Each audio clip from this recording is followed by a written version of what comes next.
बताइए कहीं से करते हैं बस बोल सर आपकी तरफ से सुनिश्चित करते लोग सन आगे हेला सिगरेट रे 4 साल गोलीबारी हुई है जो कि हमको अभी अथी दीजिए लिख के सोचो घर लूट। बिहार में लॉ एंड ऑर्डर को लेकर के फिर से धज्जियां उड़ते हुए दिखाई दे रही है।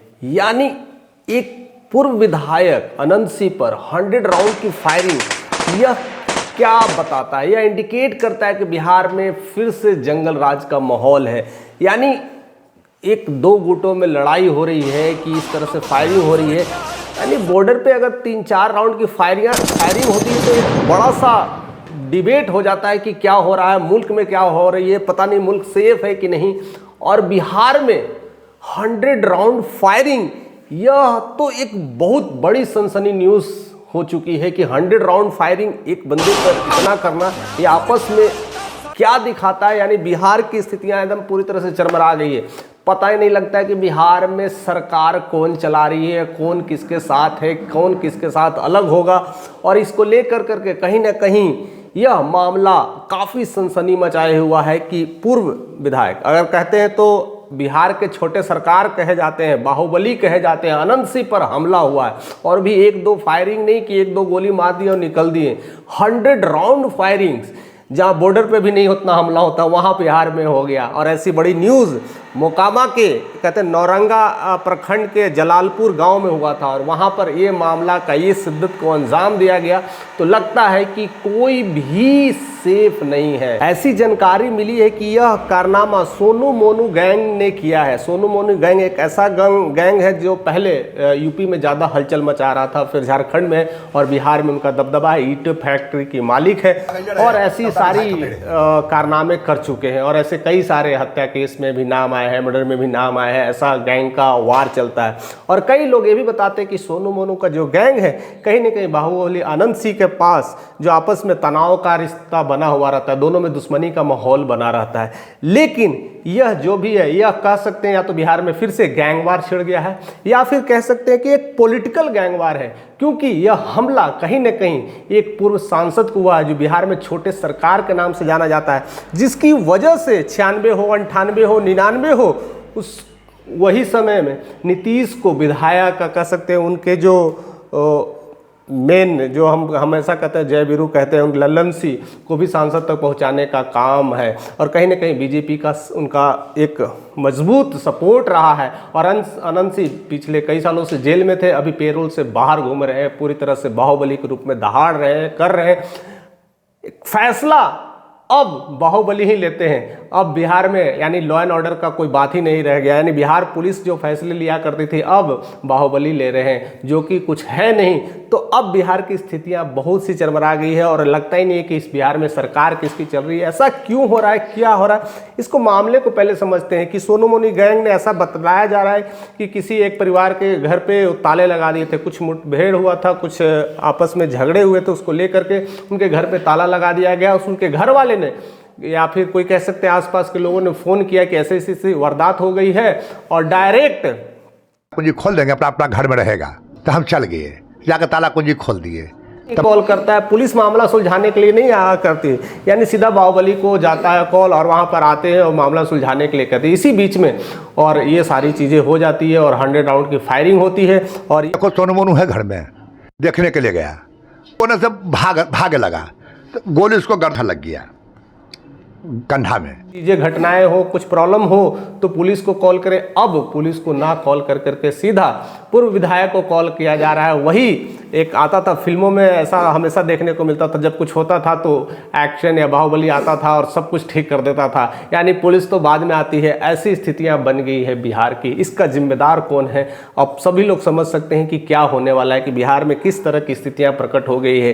क्या बिहार में लॉ एंड ऑर्डर के नाम पर खेला हो रहा है या कोई भी अब सेफ नहीं है, इसलिए बिहार में लोग पलायन करते हैं? इसका सबसे बड़ा एग्जाम्पल ये बाहुबली अनंत सिंह पर जो गोलीबारी हुई है, और 1-2 गोली नहीं है, 100 राउंड की फायरिंग अपने आप में एक ऐसी फायरिंग है जहां बॉर्डर पे भी देखने को नहीं मिलता। तो इसको लेकर करके क्या हम अंदाजा लगा सकते हैं क्यों लोग बिहार में नहीं आना चाहते हैं, क्यों पलायन करना चाहते हैं? और यही सबसे बड़ी कारण है। इसको ठीक करने के लिए कई सारे प्रयास लगाए जा रहे हैं, लेकिन अभी भी ऐसी घटनाएं घट रही है तो फिर जिम्मेदार कौन है? इसको लेकर के कड़े फैसले क्यों नहीं लिए जा रहे हैं, एक्शन क्यों नहीं लिया जा रहा है? अगर ऐसी ही तमाम घटनाएं अगर चलती रही तो बिहार में अभी तो माहौल चल रहा है, खैर इलेक्शन को लेकर के इतनी दूर है, लेकिन माहौल अभी से ही सरगर्मी में बढ़ी हुई है। जिस तरह से टीवी मीडिया न्यूज़ पे जो बाकी खबरें को देखा करते थे, बिहार में इस तरह की खबरें ज़्यादा हलचल मचा रही है और ज़्यादा लोग कहीं ना कहीं इसमें एक्टिव है। तो बिहार में देखा जाए तो आजकल का यही सब सारा न्यूज़ अगर देखा जाए तो मिल रहा है, यानी कहीं ना कहीं पॉलिटिकल मामलों को लेकर के कब किसकी सरकार गिर जाएगी, कौन सरकार में मिल जाएगा, कौन किसके साथ जाएगा, बिहार में सरकार कौन चला रही है, किसके साथ कौन जाएगा, ये सब तमाम घटनाएं तो हो रही है। और साथ में इस तरह का पॉलिटिकल वार हो रहा है, गैंग वार हो रहा है, कब किसको मार दे, कौन किसको गिरा दे, यानी बहुत सारी ऐसी तमाम घटनाएं हो रही है जिसको लेकर करके सरकार चुप है या दहशत में तो जनता ही आ रही होगी ना। वहाँ की जनता जो अगर कह सकते हैं नौरंगा जो प्रखंड के है, स्पेशली जो मोकामा एरिया के है, वो आसपास के गांव में कितनी दहशत होगी। लोग डर के मारे आवाज़ सुनकर कहीं सोच रहे होंगे कि क्या होने वाले है, अगले दिन भी क्या हो सकता है, क्योंकि टिट फॉर टैट का तो यह हमेशा फार्मूला काम करते रहता है, आप मुझे मारोगे तो हम तुझे मारेंगे। और इसको लेकर के जो आसपास के इलाके के लोग हैं, डर उनमें बैठा होता है, उनमें लगा होता है कि कब क्या हो जाएगा, किसके साथ क्या होगा। अभी तक ऐसी कुछ न्यूज़ नहीं आई है कि किनको किसको क्या क्या हुआ है, लेकिन किसी तरह से ऐसा बताया जा रहा है कि बाहुबली अनंत सिंह यानी बिहार के छोटे सरकार बाल बाल बच गए। अब क्या चीज़ें हो रही है, किस तरह की चीज़ें हो रही है, 100 राउंड फायरिंग भी चल गई और तब भी बाहुबली बच गए।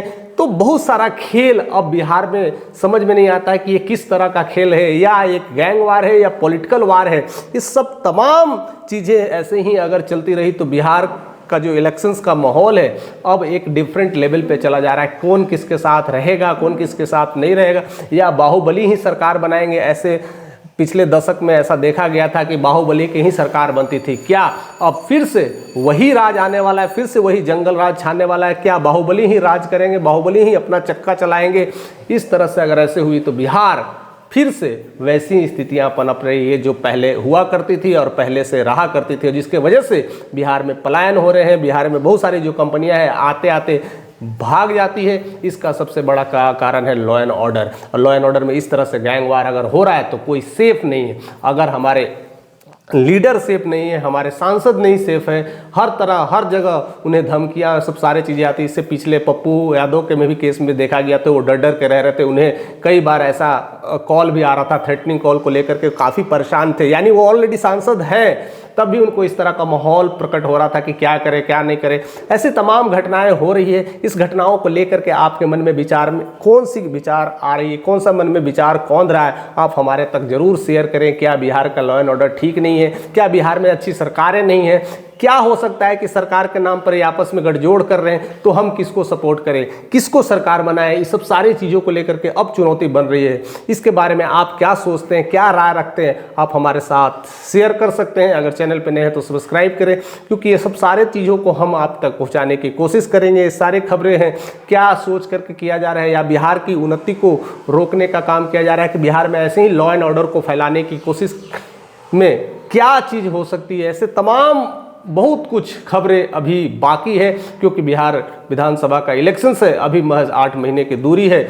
लेकिन उस 8 महीने में अभी बहुत कुछ खेला हो सकता है। उन तमाम खबरों के साथ आप हमारे साथ ऐसे ही बने रहिए।